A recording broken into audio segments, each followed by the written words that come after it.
ഇബ്നു മസ്ഊദ് റളിയല്ലാഹു അൻഹു പറയുന്നുണ്ട്, ഫഇന്ന കുല്ല ബിദ്അത്തിൻ ളലാല വഇൻ റആഹ അന്നാസു ഹസന.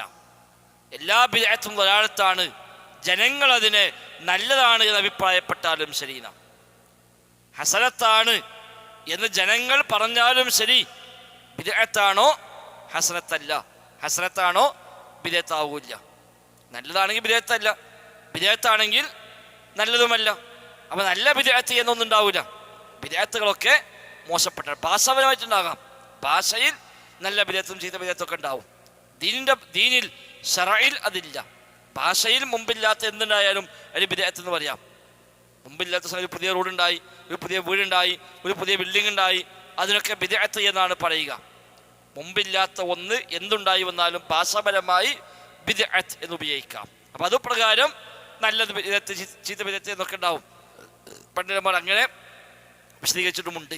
ഇപ്പം ഒരു അസലുള്ള സംഗതി തന്നെ നബിയുടെ കാലത്തില്ലാത്ത പുതിയ രൂപത്തിൽ പിന്നെ വന്നു, സൗകര്യങ്ങൾ കൂടി. ഇപ്പോൾ പള്ളി, നബിയുടെ കാലത്ത് പള്ളി ഓലയാണ്, പിന്നെ ഓടായി, പിന്നെ വാർപ്പായി, ഇപ്പം ഈ കണ്ട രൂപത്തിലേക്ക് വലിയ വലിയ സൗകര്യങ്ങളായി മാറി.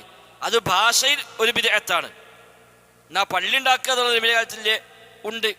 ആ പള്ളി ഉണ്ടാക്കുക എന്നതിന് ഭൗതികമായി ഉപയോഗിക്കാവുന്ന സൗകര്യങ്ങളെ ഉപയോഗപ്പെടുത്തിയത് മാത്രം.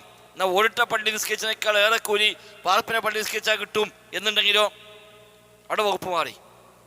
അപ്പോൾ വകുപ്പ് മാറി. മറ്റ് പള്ളി നിലയ്ക്ക് എല്ലാ പള്ളിയും ഒരേപോലെ, 3 പള്ളി ഒഴിച്ച് ബാക്കി എല്ലാ പള്ളികളും പുണ്യത്തിൽ ഒരുപോലെയാണ്. അതല്ലാതെ സൗകര്യം അധികമുള്ള പള്ളിയാണെങ്കിൽ ഒരു കൂലി ഏറെ കിട്ടും, അല്ലെങ്കിൽ യേസുള്ള പള്ളിയിൽ കൂലി ഏറെ കിട്ടും, കറുപ്പിലുണ്ടെങ്കിൽ കൂലി ഏറെ കിട്ടും എന്നാണെങ്കിൽ അവിടെ വകുപ്പ് മാറും. അതല്ലാത്തത്തോളം കാലം ഭാഷാപരമായി ഒരു ബിദ്അത്താണ് മദ്രസ. ഇപ്പം നബിയുടെ കാലത്ത് മദ്രസ ഉണ്ടോ ചോദിച്ചാൽ ഇല്ലല്ലോ. നബിയുടെ കാലത്ത് മദ്രസ ഇല്ല. എന്നാ അന്ന് ദീൻ പഠിപ്പിക്കുന്നില്ലേ? ഉണ്ട്. ആ ദീൻ പഠിപ്പിക്കാൻ സംവിധാനം ഉണ്ടായി വന്നു, അതാണ് മദ്രസകൾ. അപ്പം നല്ല ബിദ്അത്ത് എന്ന് പിൽക്കാലത്ത് വിശദീകരിച്ച പണ്ഡിതന്മാരൊക്കെയും നല്ല ബിദ്അത്തിന് ഉദാഹരണം പറയുന്നതൊക്കെയാണ് മദ്രസ. അതേപോലെ നഹ്വ് പഠിപ്പിക്കുക, ഫിഖ് പഠിപ്പിക്കുക. നബിയുടെ കാലത്ത് അങ്ങനെയൊന്നുമില്ല. പ്രത്യേകിച്ച് ഫിഖ് വേറെ, അഖീദ വേറെ, ഹദീസ് വേറെ, അങ്ങനൊന്നുമില്ല. നബി ഞങ്ങൾ വഹി പ്രകാരം പറഞ്ഞു കൊടുക്കും, അതിലെല്ലാം ഉണ്ടാകും. പിന്നെ അതിൽ നിന്ന് വേർതിരിച്ചിട്ടാണ് ഓരോരുത്തരും ഇങ്ങനെ ഓരോന്നിനും പ്രത്യേകമായ പ്രാവീണ്യം നേടിയവരായി മാറിയത്. അപ്പം ഏതായിരുന്നാലും ആ നിലക്കുള്ള ഭാഷയിൽ ബിദ്അത്തുണ്ട്.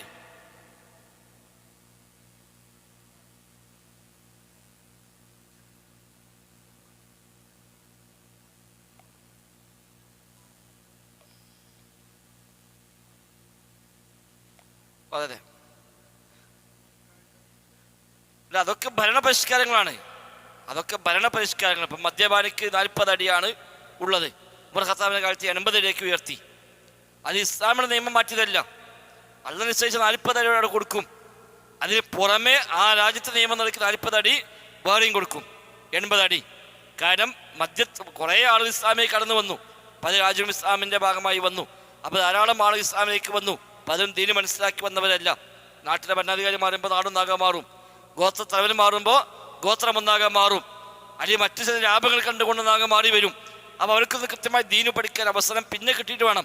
ഇവിടെ വന്നിട്ട് പിന്നെ പഠിച്ചുണ്ടാക്കുകയാണ്. അപ്പം മദ്യപാനം വ്യാപകമായി. അപ്പം 40 അടി കിട്ടിയാൽ പോലും എന്നാലും കുഴപ്പമില്ല, എന്നാലും കുടിക്കാം എന്നിവരെ ഉള്ള നിലപാടുകൾ വന്നു. 40 അടിയല്ലേ, സാരമില്ല, എന്നാലും കുടിച്ചാൽ മതി എന്നുള്ള വലിയ വലിയ കുടിയന്മാരൊക്കെ 40 അടി സ്വീകരിച്ചിട്ട് കുടിക്കാൻ തുടങ്ങി. അപ്പോൾ ഉമർ ഖത്താബ് പറഞ്ഞു, നീ 40 അടി നിൽക്കുന്നു വിചാരിക്കണ്ട, 40 അടി ഉമറിൻ്റെ വക വേറെ ഉണ്ടാവുന്നത്. അള്ളാഹ് നിശ്ചയിച്ച 40 അടി ഉണ്ട്, ഉമറിൻ്റെ വക 40 അടി വേറെ ഉണ്ട്. അപ്പോൾ 80 അടിയാവും. അപ്പോൾ അത് കഴിയൂല. അപ്പോൾ പിന്നെ ഓലക്കുന്ന പിന്നെ നിർത്തുക, 80 അടിയൊന്നും താങ്ങൂല എന്ന് പറഞ്ഞിട്ട് കുറേ ആൾ അങ്ങനെ നിർത്തിപ്പോന്നു. അതൊരു ഭരണപരിഷ്കാരമാണ്, അത് കൊണ്ടുവരാം. അതുമാത്രം ജയിൽ സംവിധാനം ഉമർ ഖത്താബ് കൊടുക്കുന്നത്. അതിന് മുമ്പ് നബിയുടെ കാലത്ത് ജയിലില്ല. നബിയുടെ കാലത്ത് ജയിലില്ല. അന്ന് കുറ്റവാളിനെ കൊണ്ടുവന്ന മദീനത്തെ പള്ളി കൊണ്ടുവരും, അവിടെ തൂണുമ്പോൾ കെട്ടിയിടും. അന്നതാണ് മദീന പള്ളിയിൽ തൂണുമ്പോൾ അവിടെ കെട്ടിയിടും. എന്നാൽ അവിടുന്ന് കാര്യങ്ങൾക്ക് പറഞ്ഞ് മനസ്സിലാക്കി കൊടുക്കുമ്പോൾ എല്ലാം കാണും, മനസ്സിലാക്കും, സമയം കഴിഞ്ഞവർ അയച്ചു വിട്ട് കൊടുക്കും.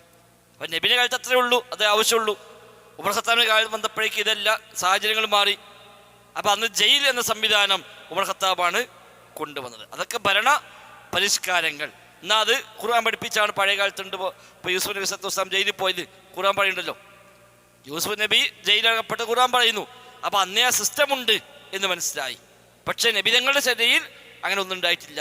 ഉമർ ഖത്താബിൻ്റെ കാലത്ത് അത് ഉണ്ടായി വന്നു, പല പരിഷ്കാരങ്ങളും. അപ്പം അതൊക്കെ അത്രയേ ഉള്ളൂ.